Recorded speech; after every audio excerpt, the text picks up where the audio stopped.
There's not enough room. There's not enough room. Weenie, you're gonna sit on the camera? Just gonna sit on it? Is it in your way? Is it hindering you from receiving pets? Because we know how important those are to you. Hi, Cheese. Everyone is here. Hi, kids. Welcome back to another pizza party. I'm Mrs. Pizza. This is Weenie. She's in a very precarious position because she's sitting on the tripod. Let's lay down. And then Cheese is right there, just out of the square, because she's concerned what the heck Winnie is doing. Winnie keeps moving the camera. You're not going to be allowed to sit here if you have to keep moving everything. They really aren't that interested in me most of the time, I swear. And we are here today to do a recommendation video. I have just been thinking about it a lot recently.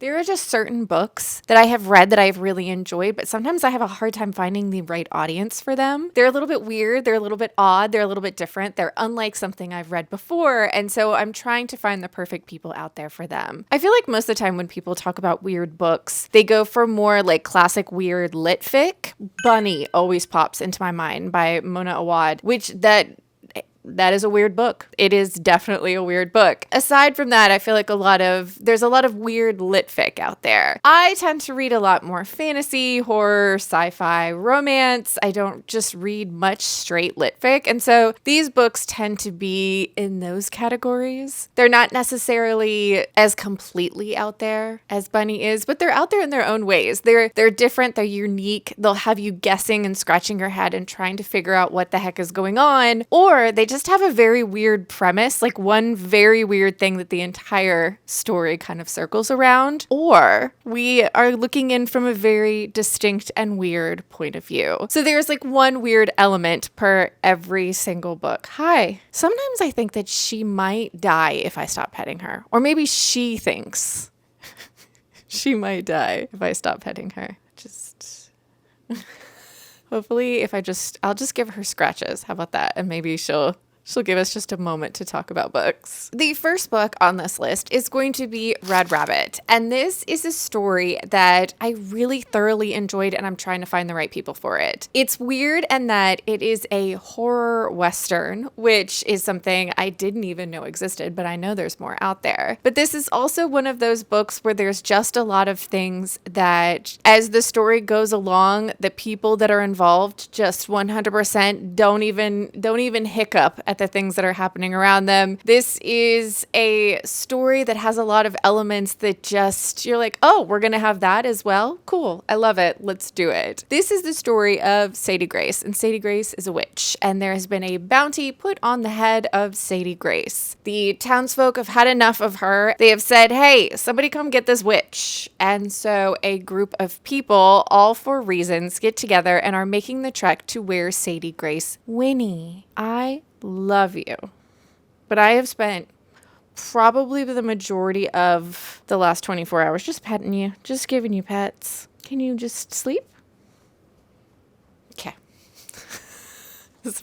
She might not give up. This might be forever. What was I talking about? Oh, we have a group of people that are all for reasons going to be making the trek to where Sadie Grace is. We have a widow who was a school teacher. Her husband has passed away, and now she's been struggling to run the farm that she lives on all by herself. We have two ex-soldiers who are very good friends. They met during a war, and they're now traveling together. We have a witch hunter, and we have a young child who doesn't speak, whose name is Rabbit. We also pick up a few other people along the way. This is a story of the West, the Wild West, with cowboys, but also with witches and ghosts and demons and haunted woods. There is racism, there is sexism, there is cannibalism. This story is a lot of fun, and it's a wild ride. There's also a lot of toads, which I was very surprised with, and also it just gave me icky feelings, which I don't know why. I don't usually have a problem with toads. If any of that sounds the least bit interesting, pick up Red Rabbit. It was a fun ride. I really enjoyed it, and the audiobook for this is really, really fun. The next book we're going to talk about is Shark Heart. a love story. This is a little bit weird in one very specific way. This world in this story is exactly like the world that you and I live in today. The only big difference is there is a disease that exists in this world that anyone can get that our main character Lewis has just been diagnosed with. See, Lewis and Wren are newlyweds. They're just starting their life together when Lewis starts exhibiting troubling symptoms and is diagnosed with a disease where he is slowly going to transform into a great white shark. In this world, there is a multitude of animals that people can slowly turn into. It just so happens the one that Lewis is turning into is one of the more dangerous ones that can happen. And we are watching these two people deal with the diagnosis of someone turning into a great white shark. This is obviously a way for this author, for you, the reader, for the characters in the story to all work through someone being diagnosed with a terminal illness of some kind, but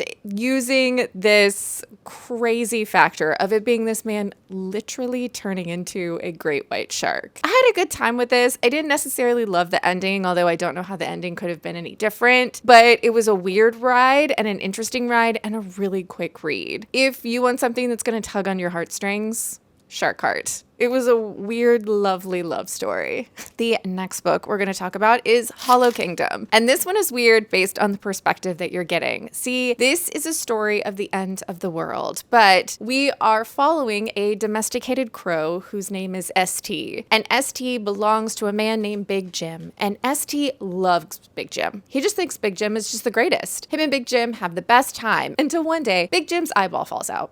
Just falls out. And ST goes, something might be happening here. And so ST has to go on an adventure, hopefully to save himself and Dennis, a dim-witted yet loyal dog that also belonged to Big Jim, as they are dealing with the end of the world. They're both domesticated animals and trying to survive in this world where suddenly humans don't exist. Encountering other domesticated animals, other wild animals in a world that is full of people that aren't people anymore. It's like if you had to watch The Walking Dead through the eyes of a crow. This is hilarious. This is heartbreaking. This is a lot of emotions that you don't even see coming. It switches perspective. Sometimes you get some other really fun little insights into other domesticated animals who are also dealing with the end of the world. I really liked this. It was really silly. It was really fun. It was really funny. And it was a little bit gross sometimes. Hollow Kingdom. It was a weird, wild ride. The next book we're going to talk about is definitely something that I feel like you have to be just the right people to understand. But if you're just the right people, gosh, is this a gem? This is How We Lose the Time War. This is the story of Red and Blue, and they are agents on opposing sides of a time war. And so in this time war, these agents travel back and forth through time, trying to manipulate everything, outcomes, to the ends that their prospective sides would like to see happen. Well, it starts off with these two on opposite sides of the war, leaving each other little notes because they are constantly interacting with each other, whether it's someone beats them to the punch or it's someone thwarts the other one's efforts. But Red and Blue start off writing letters of congratulations on hindering them in their mission, or a letter to gloat about getting one up on the other one. And slowly as these... Hi, Cheese.